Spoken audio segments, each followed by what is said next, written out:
리플에 관한 내용입니다. 자, 리플 같은 경우는 이제 요 추세선이 깨지면은 일단은 팔아야 될 거다라는 얘기 말씀을 드렸는데 결국에는 추세선이 깨졌어요. 아, 씨. 참 짜증나. 그쵸? 리플 보고 있으면 짜증나는데 일단 우리가 이제 스토캐스틱 상으로 보자면 스토캐스틱 상으로는 일단 바닥을 한 번, 두 번, 세 번 찍었어요. 세 번. 삼중바닥 1, 2, 3 세 번째 바닥을 찍었다라고 보시면 되겠고, 이 세 번째 바닥을 찍은 상태에서 이제 반등을 줄 수 있느냐를 확인을 해봐야 하는데, 아직까지는 위치상으로 반등을 주기에는 조금 더 봐야 되는 구간은 맞아요. 봐야 되는 구간은 맞고, 대신에 이제 우리가 하락폭이 있잖아요. 우리가 어떤 식으로 봐야 되냐면, 이거는 이제 지금 구간에서 여기서부터 시작했을 때 이렇게 떨어졌어요. 하락을 줬는데 이 중간에 한번 반등을 줬죠. 이 반등 구간을 제외하고 보자면 지금 이렇게 반등, 이렇게 반등, 이렇게 내려왔어요. 그쵸? 세 번 내려왔는데, 그러면 지금 단기적으로 이 구간들에 대한 반등은 줬지만 여기서부터 여기까지 떨어진 거에 대한 반등은 아직까지 주지 않은 상태예요. 그렇게 볼 수 있죠. 그래서 여기서 우리가 피보나치를 이렇게 보자고요. 여기서부터 여기까지 저점 구간에서 찍은 거에서 저점 구간에서 고점 구간까지 이 구간을 기준으로 했을 때 우리가 하나의 상승으로 놓고 지금 하락이라고 본다면은 이 하락 이후에 반등 그리고 한번 내려가는 그림을 그렸죠. 그러면서 지금 현재 만들 수 있는 패턴은 이런 형태의 패턴을 만들 수가 있어요. 실제로 만들 수 있는 패턴이긴 해요. 그래서 만약에 지금 여기서 저점 라인이 1.414 그러니까 0.21293 그러니까 200 얼마예요? 230원? 240원 정도인 것 같은데, 이 라인이 깨지기 전에 지지받고 반등이 나오는 그림을 그리게 된다면은 이렇게 그림을 그리면서 우리가 5제로 패턴이라고 하는데, 5제로 패턴의 C자리까지 올라가면서 전체 하락분에 대한 반등을 이렇게 줄 수가 있어요. 여기까지 0. 여기까지 줄 수 있는데, 이런 식으로 줄 수 있는데, 이렇게 될 가능성을 보고서 이제 움직여야겠죠. 그러니까 지금 만약에 매수를 시작하시는 분들, 그리고 이미 매수가 끝나서 기다리고 계신 분들이 있을 텐데, 여기서 사신 분들도 있을 거고, 여기서 사신 분들도 있고, 많을 텐데, 기본적으로 우리가 일본 기준으로 보자면, 지금 자리에서부터 아래로 내려가는 구간들에 대해서는, 추가적으로 매수를 어쩔 수 없이 하는 수밖에 없어요. 그러니까, 뭐라 그래야 돼? 상승이 한번 일단은 끝났고 일단락 됐고 내려가는 그림이라 매수를 하기에 무서운 건 맞아요. 매수하기에 무섭고, 여기서 또 사람들 갑자기 또 이 얘기 하기 시작한 거 맞아요. 여기 요 구간에 대한 얘기를 하기 시작했어요. 나스닥이 워낙에 위험하니까. 나스닥의 흐름이 굉장히 위험하기 때문에 여기에 대한 얘기를 하기 시작을 했어요. 그쵸? 나스닥이 워낙에 지금 간당간당 움직이고 있다 보니까 사람들이 코로나 빔에 대한 얘기를 또 하기 시작했습니다. 네, 알고 있어요. 그런 구간이에요. 지금 코로나 빔에 대한 얘기가 스물스물 나오는 구간이 바로 지금 구간입니다. 지금 구간이기 때문에 매수를 받는 게 굉장히 무서울 수 있어요. 그래서 만약에 매수를 하신다면은 기본적으로는 현금 비중을 가지고 계세요. 현금을 한 50% 정도. 그러니까 내가 만약에 지금 한 1,000만원 썼으면 아래서 매수 받을, 그러니까 만약에 말도 안 되게 떨어져요. 막 이게 우왕 하고 떨어졌어.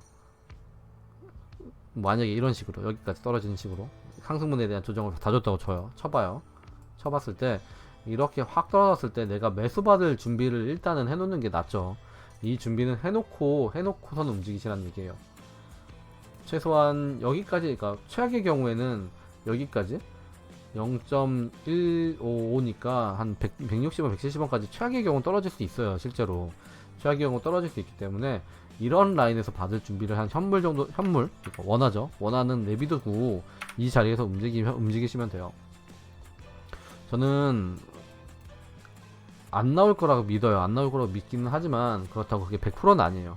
항상 말씀드리지만 100%는 아닙니다. 그렇기 때문에 이런 자리에서 만약에 또 한 번 이런 코로나 빔이 나온다고 하면은 진짜 알트들한테는 지옥이 될 거고, 그 지옥이 된 알트들이 마이너스 한 80% 90% 될 텐데, 그거를 그냥 계속 관망하고 기다릴 수는 없잖아요. 그런 걸 물타서 어떻게든 평단을 낮춰야 되기 때문에 현금 물량은 무조건 가지고 계시라는 거. 그러니까 내 수중에 단돈 만약에 내가 여기 위에서 한 2천만원 들어갔어. 그럼 최소한 1,000만원은 있어야지 내가 평단을 낮출 거 아니에요? 최소한의 물량은 현금은 들고 있으라는 얘기예요. 어떻게 될지 몰라요. 그러니까 현금은 항상 들고 있고, 여기서 만약에 내가 틀렸을 때, 손절을 못했을 때, 올라가지 못했을 때, 그때 어떻게 할지에 대한 준비도 항상 해놓으시란 얘기죠. 일단 위치상으로는 바닥 가능성이 있는 위치는 맞아요. 바닥 가능성이 있는 위치는 맞지만 아직까지 결정된 건 없어요. 결정된 건 없고, 이제 여기도 아까 우리가 링크 할 때랑 마찬가지예요. 링크 말했던 거랑 마찬가지로 이번 주가 고비예요. 이번 주가 고비. 이번 주에 어떻게든 마무리를 잘 해줘야 얘도 상승으로 넘길 수가 있기 때문에 고비예요. 고비. 모든 지금 알트들, 이제 비트코인 전부 다 고비라고 보시면 되겠는데, 지금 자리에서 고비를 잘 넘겨야지만 상승으로 넘길 수 있습니다. 지금 당장에도 여기서부터 시작하는 다이버전스가 떠있죠. 보시면 알겠지만 여기서 여기까지 다이버전스는 일단 떠있어요. 다이버전스는 한마디로 여기죠. 얼마야? 가격으로 치자면 여기 구간인데 여기 아래 0.1701달러,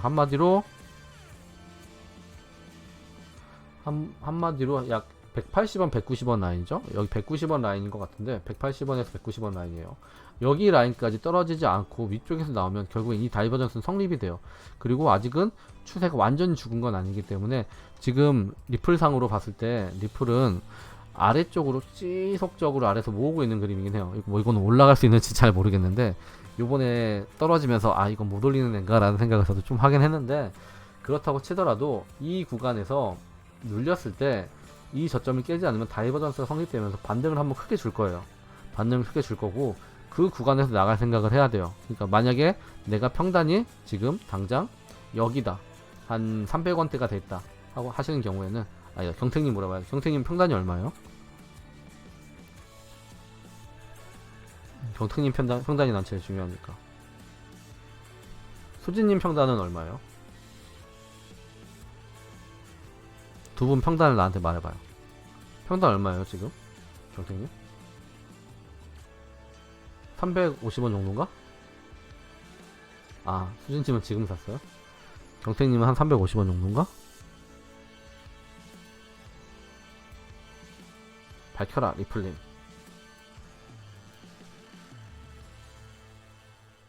한 이쯤인 것 같은데 350원? 300원? 안 알려주면은 패스. 그렇게 낮지 않아요. 더 높아요 아직도. 여기서 50% 팔고 이쪽에 산 거 아니었어요? 점점점. 오케이, 알았어요. 좋아요, 그럼 갑시다. 자, 그렇게 치면은 만약에 여기서 평단이 여기서 높다고 칩시다. 아직까지 위쪽이라고 칩시다. 그럼 어떻게 해야 되냐, 결국에는 이 수렴하는 형태가 저점에서 지금 위를 고점을 높였죠. 저점을 만약에 여기서 꺾여서 올라가는 그림을 그리고 저점을 높인 상태로 마감을 해주게 되면은 이제는 진짜로 찐으로 여기가 모이는 그림이에요. 저점이 높아지면서 모이는 그림이란 말이에요. 그렇게 되면은 이제 찐으로 여기 돌파에 대한 얘기를 할 수가 있어요. 찐으로. 10월달인데 10월달에 또 그게 있어. 스웰. 10월에 또 스웰이 있어요. 그래서 요번에는 이 저점 라인을 높여놓은 요 추세선 라인을 절대로 깨면 안 돼요. 진짜 얘는 이거 저점이 낮아지는 순간 지옥이 기다려요. 그래서 이 저점 여기서부터 이렇게 봐야 되는데, 요 저점은 무조건 지켜야 됩니다. 여기는 무조건 지켜야 된다. 약 210원, 220원 라인인 것 같은데 여기 라인은 무조건 지켜야 돼요. 여기를 지키면서 여기서 천천히 떨어지더라도 한 번 더 떨어져도 바닥 찍고 강하게 올리면서 추세 전환해주면서 이렇게 해주면은 10월달에는 수혜에 무슨 영향을 받으면서 올라갈 가능성도 충분히 생기겠죠. 그런 점들을 유념하셔야 되고, 코로나 빔이 좀 무섭긴 하죠. 코로나 빔은 결국엔 요 라인이 무너졌을 때 나올 거예요. 요 라인이 무너졌을 때. 요 라인을 항상 머릿속에 넣어두고 가자. 여기 라인이 무너지면은 솔직히 좀 많이 위험하긴 합니다. 뭐 어떻게 매수하라 매도하라 얘기하기도 좀 곤란한 흐름이긴 해요. 단지 지금 당장은 저점이 높아지고 박스가 높아졌다는 얘기거든요. 이렇게 우리가 스토캐스틱에서 바닥을 찍었다라는 얘기는 뭐냐면은 하나의 박스가 마련됐다는 얘기예요. 여기 위쪽 아래쪽까지 이렇게 박스가 하나 마련됐는데, 이 박스가 위쪽 박스로 넘어갔다는 얘기거든요. 이렇게 하나의 박스가 아래쪽에 있었는데 이 박스가 위쪽 박스로 지금 일단 넘어가 있는 상태예요. 그래서 이 박스가 넘어간 상태에서 다시 박스의 바닥을 지금 확인하고 있기 때문에 만약에 이 박스가 아래쪽으로 내려가지 않고 위쪽 박스를 만들게 되면 고점의 박스는 높아지는 거죠. 예를 들면 이렇게 보시면 돼요. 자, 이렇게 박스가 하나가 있어요. 이렇게 박스가 하나가 있는데 이 박스를 깨고 저점을 높이면서 하나의 새로운 박스를 만들었어요. 그리고 그 다음에 새롭게 박스를 만들고 있어요. 이렇게 간다고 보시면 돼요. 박스가 하나씩 늘어가는 관계라고 보시면 돼요. 높아지는. 지금 이제 0에서 100까지 나오는 보조지표는 다 이렇게 가는 거예요. 그래서 요거를 보시는 거죠. 박스가 높아지고 있구나. 그리고 이 박스가 되돌아오지 않으면 일단 다이버전스라는 게 생기고, 다이버전스가 생기면 여기서 반등을 주는구나. 반등을 주면서 이 박스가 진퉁인지, 이 박스가 진짜로 맞는 박스인지 아닌지 확인하시는 거예요. 리플 4,000원이요? 기다리지도 마세요, 거기는. 리플 4,000원은 갈 수도 있긴 하나? 모르겠다. 이 라인만 뚫으면 가능하긴 해요. 320원. 이번에 진짜로 만약에 320원 뚫으면 진짜로 크게 갈 거긴 할 것 같아. 이번에는 장난건데 여기 뚫으면 진짜 크게 가요.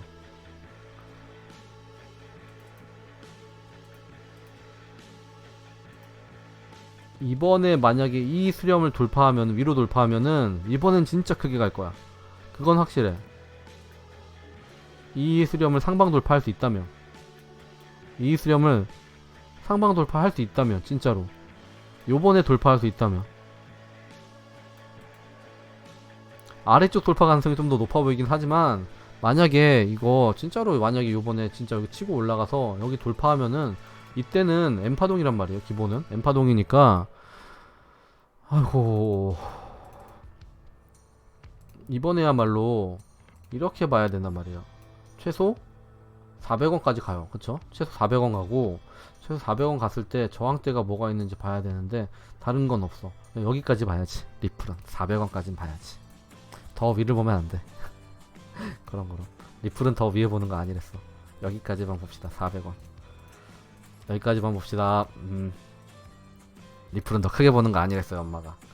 네, 400원까지만 볼래요. 리플은 크게 보는 거 아니랬어. 여기까지만 볼래요. 리플은 크게 보는 거 아니랬어. 리플은 여기까지만 볼래. 그래도 혹시 몰라요. 여기서 또 이렇게 올라갈 수도. 하지만 리플은 크게 보는 거 아니랬어. 항상 리플을 크게 볼 때마다 문제가 생겼어요. 그래서 이제 더 이상 리플은 크게 보지 않을 거야. 그래서 여기서 반등을 주게 되면은 한 이 정도 위치까지 400원대까지 갈 수 있다. 대신에 이 수렴 형태는 계속 지켜줘야 돼요. 지금 수렴 형태가 좀 웃기게 돼 있는 건 사실이에요. 이렇게 한번 바닥을 치고 올라간 상태이기 때문에 이런 수렴 형태라고 보기에 좀 모호한 건 맞아요. 모호한 건 맞는데, 그렇다고 치더라도 이제 우리가 이거를 결국은 추세선으로 보는 거기 때문에 수렴 형태는 추세선을 보는 거예요.